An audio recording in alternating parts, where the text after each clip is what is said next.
내 손이 선을 베풀 힘이 있거든 마땅히 받을 자에게 베풀기를 아끼지 말며 내게 있거든 이웃에게 이르기를 갔다가 다시 오라 내일 주겠노라 하지 말며 내 이웃이 내 곁에서 평안히 살거든 그를 해하려고 꾀하지 말며 사람이 내게 악을 행하지 아니하였거든 까닭 없이 더불어 다투지 말며 포악한 자를 부러워하지 말며 그의 어떤 행위도 따르지 말라. 대저 패역한 자는 여호와께서 미워하시나 정직한 자에게는 그의 교통하심이 있으며 악인의 집에는 여호와의 저주가 있거니와 의인의 집에는 복이 있느니라. 진실로 그는 거만한 자를 비웃으시며 겸손한 자에게 은혜를 베푸시나니 지혜로운 자는 영광을 기업으로 받거니와 미련한 자의 영달함은 수치가 되느니라. 아멘. 오늘 잠언 3장의 말씀을 가지고 사업의 장막 뒤에 계신 하나님, 사업의 장막 뒤에 계신 하나님이라고 하는 제목을 함께 하나님 말씀을 나누도록 하겠습니다. 오늘 본문을 읽다 보면 앞부분에 크게 이제 오늘 본문은 두 부분으로 나눌 수 있는데요. 27절부터 31절까지가 이제 앞부분이고 32절부터 35절까지가 이제 뒷부분에 해당이 됩니다. 내용이 좀 나눠지기 때문이에요.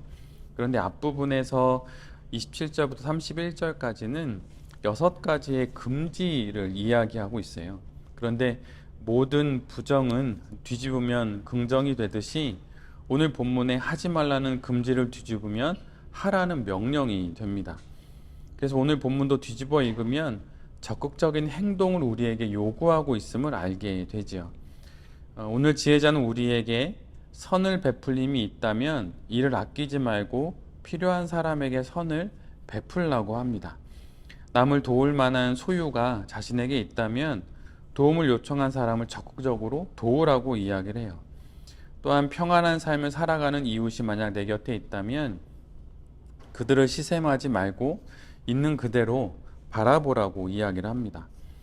그리고 딱히 피해를 입지 않았다면 이웃과 화평하라고 말을 하지요. 그리고 난폭한 자의 힘과 그 형통을 포악한 자의 어떤 행동도 멀리 하라고 이야기를 해줘요. 그런데 이렇게 27절부터 31절까지 순서를 따라 읽어나가다 보면 마치 이렇게 말씀하시는 듯 들립니다. 도와줄 것은 다 도와주고 달라면 다 주고 마치 바른생활 어린이처럼 살라고 말씀하시는 것 같아서 좀 답답하게 느껴지기도 해요. 그래서 그 답답함 때문에 제멋대로 또 자기가 하고 싶은 대로 다 살면서 그러면서도 형통하게 지내는 그 난폭한 이들의 그 삶이 부러워지기도 하는 엉뚱한 생각도 해보게 됩니다. 그런데 오늘 잠언에서는 이런 생각일랑 하지도 말라고도 역시 말해주고 있어요. 그런데 만약 우리가 가지고 있는 신앙이 이렇게 도덕적이고 착하고 좋은 말만 하는 것으로 만약 우리의 신앙이 설명된다면 도대체 그 신앙과 도덕은 어떻게 구분이 되고 또 믿음과 윤리는 무엇이 다른가라고 하는 생각을 해보게 됩니다. 근데 바로 이 이야기 뒷부분에 마침내 지혜자가 하고 싶은 이야기의 본론이 시작돼요. 그것은 무엇이냐면 이 이야기 뒤에 하나님이 계시다고 하는 것을 우리에게 이야기를 합니다. 인간적인 생각과 판단으로는 예수님을 믿는 것이 또 예수님의 방식대로 사업을 하고 사는 것이 미련해 보이기도 하고 손해보는 것 같고 또 유약해 보이기도 합니다. 예전에 어떤 청년이 교회에 다니는 청년인데요. 교회에 와서 느꼈던 자매였는데 자매가 뭐라고 그랬냐면 교회에 있는 남 형제들은 매력이 없다는 거예요. 너무 다 착해서. 예. 뭔가 좀 이렇게 남자다움 터프함도 있고 좀 그래야 되는데 너무 유약하고 그래서 매력이 없다 이렇게 이야기하는데 그 자매는 교회를 잘 다니고 있습니다. 실은. 근데 이제 그렇게 비춰질 수 있다는 거죠. 그 자매도 중간에 이제 청년 때 교회에 와서 이제 보았던 이제 교회의 모습이 이제 그렇다고 말했던 건데, 그런데 만약 이 모든 것 가운데 하나님이 계시지 않다면 이렇게 생각할 수 있을 것 같아요. 예. 그리고 이런 생각들이 당연한 판단이고 마땅한 결정처럼 보이기도 합니다. 그러나 이 모든 것 뒤에 하나님은 계시고 하나님께서 이 모든 일을 보고 계시다는 것이 바로 우리 그리스도인들이 봐야 할 부분이죠. 그래서 오늘 본문의 이 이야기, 모든 이야기 뒤에 드디어 하나님이 등장하십니다. 하나님께서 그 포악한 자, 난폭한 자, 패역한 자, 악인들, 그리고 그들의 집안까지 속속들이 보고 계시다고 이야기를 하세요. 32절부터 마지막 35절까지 그 하나님이 등장하십니다. 사람들의 시선으로만 보면 의인은 유약한 사람처럼 보이고 악인은 혈기왕성한 사람처럼 보이죠. 그러나 하나님의 눈으로 보면 이 모든 상황은 오히려 반대예요. 하나님께서는 하나님을 모르는 혈기왕성한 사람들을 미워하십니다. 그들과 그들의 사업과 그들의 집안을 저주하신다고까지 말씀하세요. 하나님은 거만한 자들, 조롱이 몸에 배어서 하나님의 형상인 사람을 무시하는 자들을 비웃으신다고 이야기를 하십니다. 악인들은 이 하나님을 보지 못하지만 성도들은 이 하나님을 볼 수 있지요. 이 시대는 거만한 사람들이 우두머리 행세를 하는 시대인 것 같아요.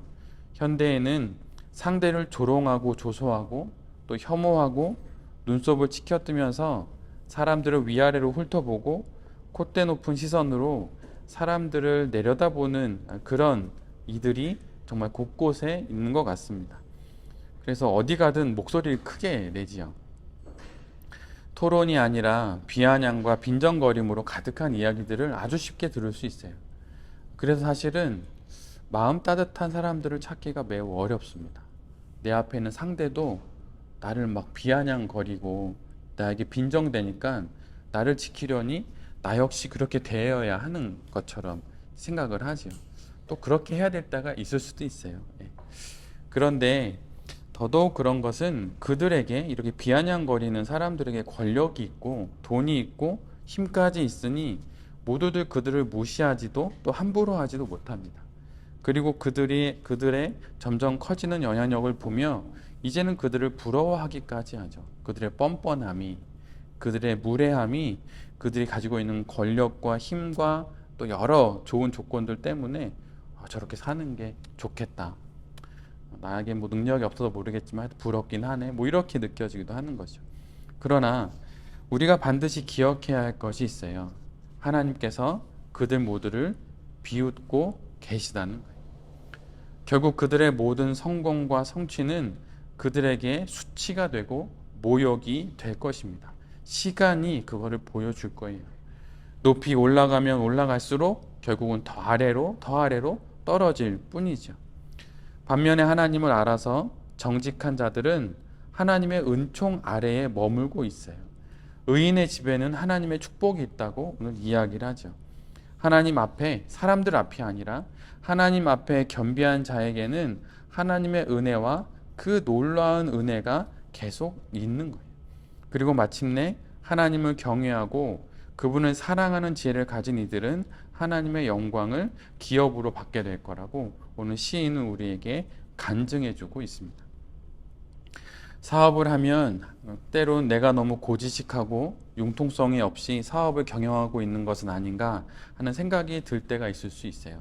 다른 사람들처럼 확 욱박도 지르고 그냥 막 나도 막 말도 마음대로 하고 막 그러면 되지 않을까 이렇게 하다가도 그냥 신앙이 있으니 고지식하게 그냥 그 마음을 지킬 때가 있습니다. 때로는 불법을 통해, 아니 불법은 아니더라도 그냥 서세술을 통해 여러 수단을 동원해서 어떻게든 자신 앞에 좋은 것을 놓으려는 그런 이들의 형통한 사업을 볼 때 더더욱 그런 마음이 들 수도 있죠. 하나님은 어디 계신지 하나님 없이 아나무인으로 사업을 하는 이들의 사업은 점점 커져만 가고 내 사업은 자꾸 제자리 걸음일 때가 또 우리 안에 있을 수 있어요. 그러면 자꾸 그런 사람들이 부러워 보일 때가 있을 수 있죠. 근데 그러면 그럴 때 여유가 없어지고 몸도 마음도 편치가 않습니다. 그러면 도움을 요청하는 이들에게는 짜증이 나고 잘 나가는 이들을 보면 괜한 심술이 일어나서 필요 없는 다툼에 빠지기도 하죠. 이래저래 일이 적고 일이 꼬여만 갑니다. 그럴 때 사업가인 내 자신의 마음을 우리는 어디에 두어야 할까요?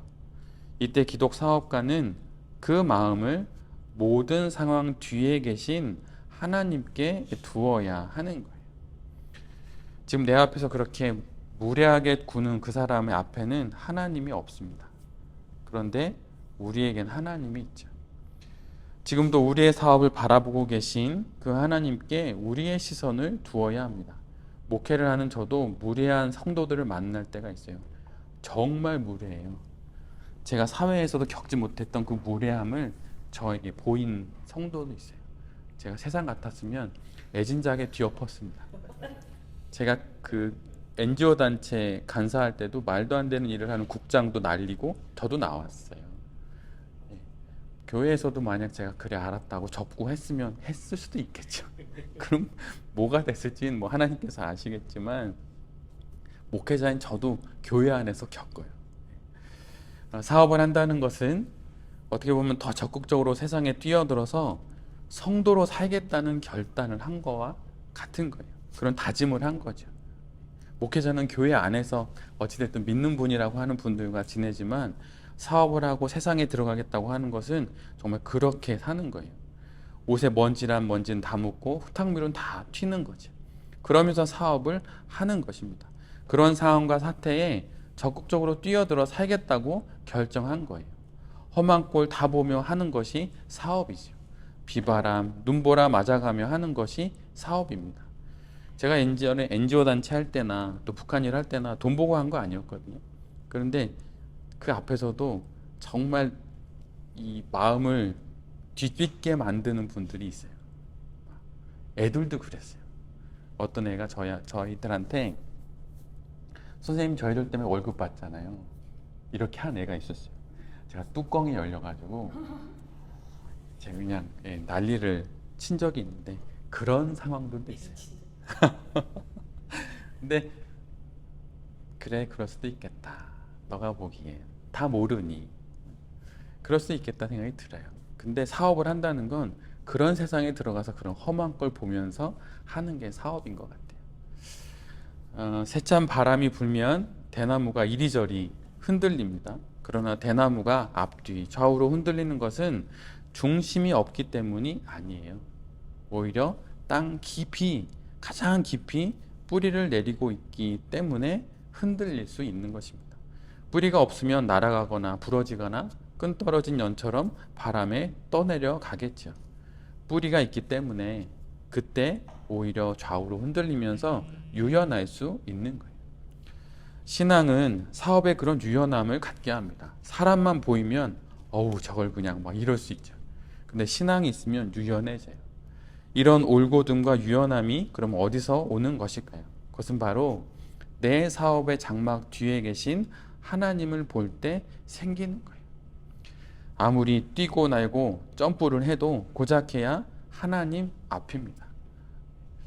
내 앞에서 그렇게 여러 일들을 하는 사람들도 하나님 앞에 있는 거고 내 사업의 장막 뒤에는 하나님이 계신 거죠. 워런 버핏이 가지고 있는 투자의 제1원칙이 있대요. 제1번이니까 반드시 기억해야 되겠죠. 근데 그것은 바로 이거예요. 절대 돈을 잃지 말아야 한다. 어떤 사업을 하든 원금을 까먹지 않는 게 워런 버핏의 제1원칙이에요. 그리고 제2 투자 원칙은 이것입니다. 제1원칙을 절대로 잊어서는 안 된다. 근데 사실 이 두 개만 있으면 되지 않을까라고 하는 생각이 들기도 합니다. 그러면 여러분의 사업의 제1원칙이 혹시 무엇인가요? 기독사업가의 제1원칙은 내 사업의 장막 뒤에 계신 하나님을 날마다 만나는 거예요. 날마다 만나는 것입니다. 그러기 위해 우리가 이렇게 매주 월요일 이 아침에 여기에 모이는 것이죠. 이 시간은 어떤 신앙적 결의를 다지는 시간이 아니에요. 지금 내 사업에 실제하시는 그 하나님, 내 사업의 장막 뒤에 계신 내 하나님, 그래서 내 사업을 보고 계신 그 하나님을 다시 만나는 시간이에요. 월요일 아침 이 시간이 아니더라도 만약 내게 이런 하나님을 만나는 시간이 따로 없다면 그 사업은 점점 하나님으로부터 멀어지는 사업이 될 것입니다. 우리 베랩 공동체가 시간을 바꿔가면서 앞당겨서 옮겨가면서까지 이 시간을 고수하려는 이유가 무엇일까요?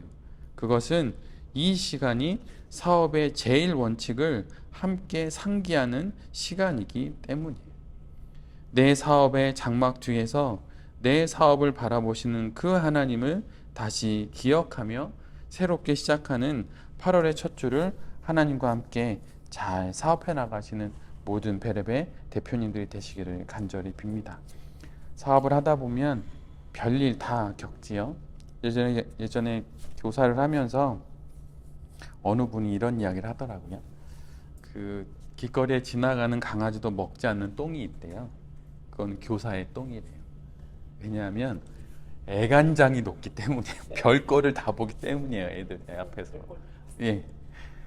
그런데 그렇게 해야 아이들이 삽니다. 그렇게 해야 한 영혼이 사는 거예요. 보육원 아이들이 누구를 바라볼까요? 영어 선생님 하면 보는 거예요. 그분이 괜찮아, 지낼 수 있어, 살 수 있어. 그럼 그걸로 일주일을 버티고 한 달을 버티고 일생을 살게 되는 것입니다.